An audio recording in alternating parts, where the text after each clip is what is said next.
اللہ رب العالمین قرآن کریم میں ارشاد فرماتا ہے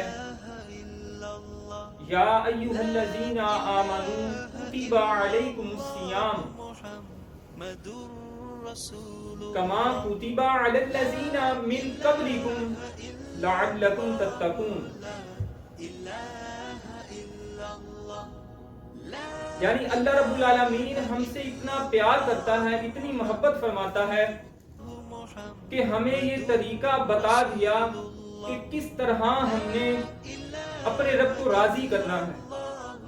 یعنی کون سا ایسا عمل ہے جس کے کرنے کے بعد اللہ رب العالمین بندے سے خود محبت فرماتا ہے، اور پھر قرآن بھی اس کے لیے ہدایت، قرآن اس کے لیے رہنمائی کرتا ہے۔ تو وہ کون سا ایسا عمل ہے جس کی وجہ سے قرآن بندے کو ہدایت کرتا ہے، پھر قرآن بندے کے لیے رہنمائی ثابت ہوتا ہے؟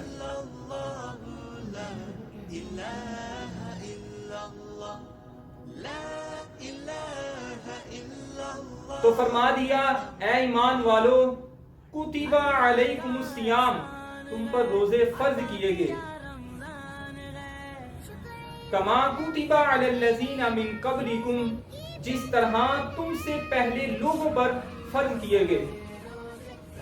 اور اب روزے کا فرض کرنے کا مقصد کیا ہے؟ فرمایا لعلکم تتقون، تاکہ تم متقی بن جاؤ، تاکہ تم اللہ سے ڈرو، تاکہ تمہارے دلوں میں اللہ کے لیے خوف پیدا ہو جائے، تم اللہ سے پیار کرنے لگو، اللہ سے محبت کرنے لگو۔ تو فرمایا کہ جب تم متقی بن جاؤ گے، پرہیزگار بن جاؤ گے، تو اللہ رب العالمین فرماتا ہے ھدی للمتقین، قرآن عظیم ایسی کتاب ہے کہ یہ جو متقی لوگ ہیں انہی کے لیے ہدایت ہے۔ یعنی جو شخص اللہ سے ڈرنے والا ہے، جو متقی ہے، گناہوں سے بچنے والا ہے، قرآن اس کے لیے ہدایت ہے، روزہ اس کے لیے ہدایت ہے۔ حقیقی معنوں میں ہم روزے کی برکات سے تب مستفید ہوں گے جب ہم جو اس کے خلاف اعمال ہیں، جن سے اللہ رب العزت نے ناراضی کا اظہار کیا ہے، ان کاموں سے بچیں گے۔